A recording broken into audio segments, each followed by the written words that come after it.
my gosh. Hi guys, welcome back to my channel. My name is Rachel and thank you so much for tuning in. If you're new here, welcome, and if you're turning, thank you so much. So if you're not familiar with my videos, I do DIY decor, I do thrift flip, and I do room designs. Now I'm inserting something different in my repertoire today, so I am going to be doing a new build. If you're experienced in building, this is going to be pure entertainment for you, seeing me struggle, because that's what your girl is doing most of the time, especially in this video.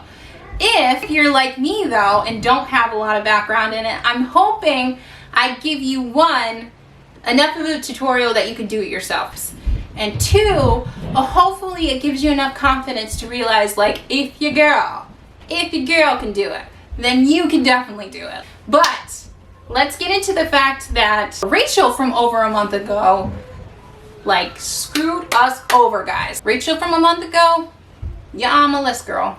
You're on my list. Dealing with that footage, I'm going to be talking about what I'm doing instead. Alright, so let's just roll into it. So I cut the furring strips down, and I wanted them to be 2 feet long each. I cut them so I had 4 of them. So I bought more than what the post describes. After that, I started to assemble the base. Woo! Swing action. Just don't.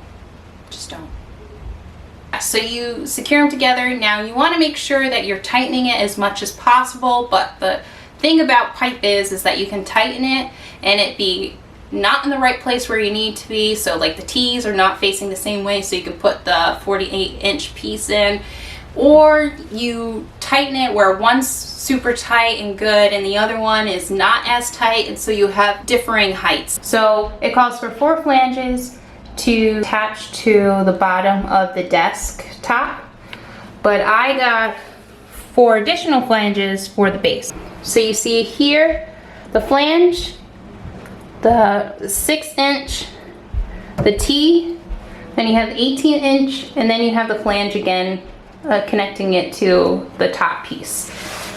This right here, you also have in between the 2 legs on the side, you have an 18-inch right here, and then a T followed by the 2-inch piece, and then the T again. Or repeat that pattern on both the left and right of the desk. And in between it, you're gonna have the 48-inch piece.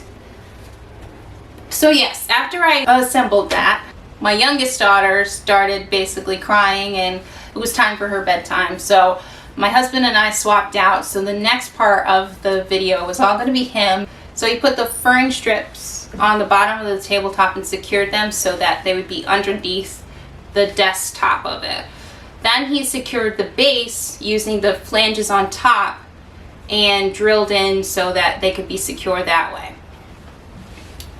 Once that was complete, it was basically just staining. We used a stain called Golden Oak for the desk part of it.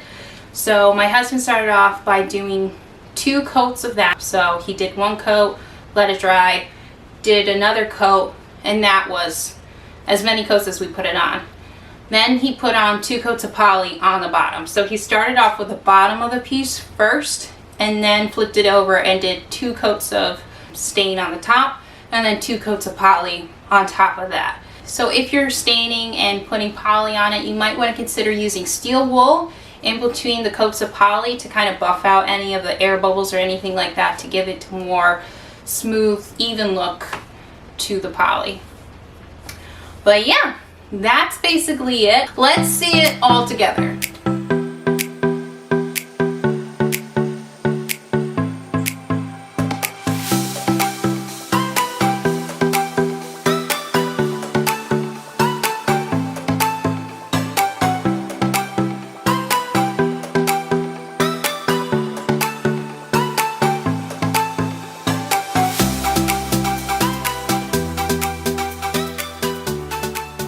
Alright guys, so we're gonna get started on the pegboard now. Do I know what I'm doing?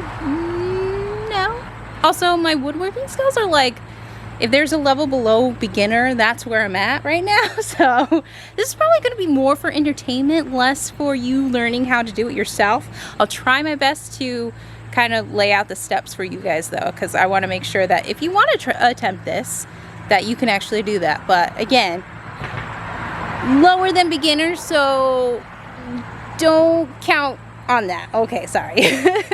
So I want to make sure that my holes are spaced out enough, but not too close together at the same time, not too far apart, you know, like the perfect eyebrows, which I do not have.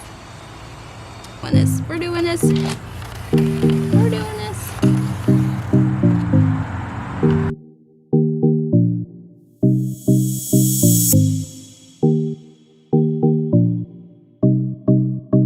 Because this is 2 feet, I might just do what I did before and kind of like mark 6 inches.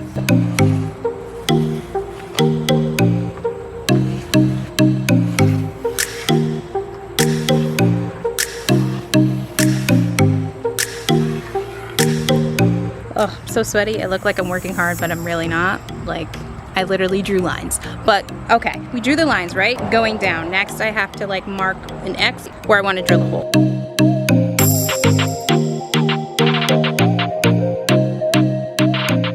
Just put my clamps down on the wood to hold it in place. So I'm going to start drilling with my spade bit. I don't know words.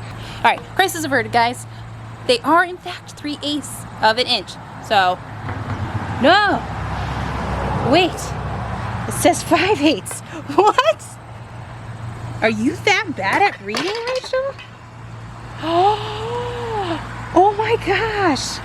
Wow, I'm so glad I didn't drill. I'm so glad I checked. Ah. Okay. We're doing this. Oh, look, a hot mess. We're doing this. Oh, look, a hot mess. Doing this. Oh, look, a hot mess. But it's okay. It's okay. It's okay. Leave me in the comments. Finish that song for me.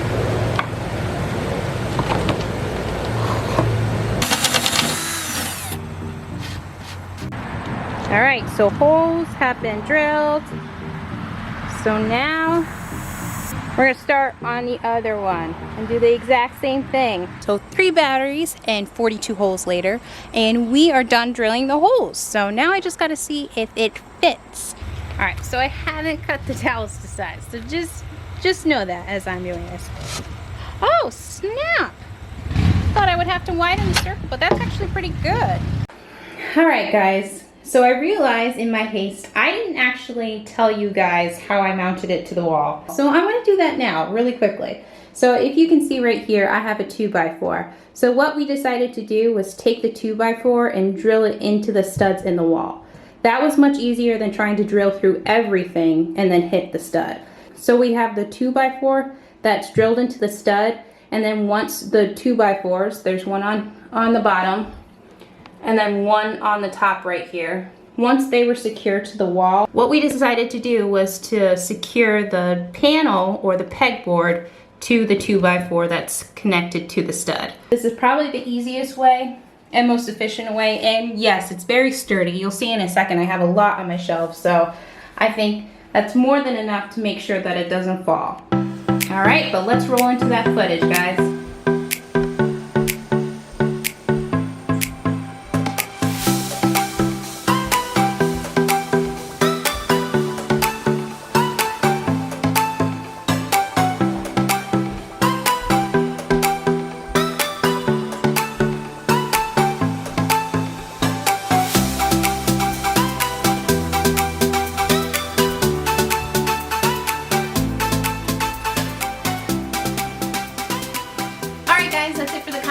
But thank you so much for watching. I hope that my explanations for both of these builds were easy enough for you to follow if you want to build it yourself. And so for me to do this video is kind of different, but I wanted to start trying to incorporate new builds on this channel because of the fact that I know there are so many of us who want to start building stuff, like have something in mind what we want to do, and you know, we want to put a creative stamp on it, and we just don't know where to begin. But if you're like me who has no idea how to build stuff, then I encourage you to subscribe and take that journey with me. I'm really excited that I actually got to do this. But yeah, guys, thank you so much. I'm super happy with how things turned out. Can't wait for the next post. So see you later, guys. See you in the next one. Bye.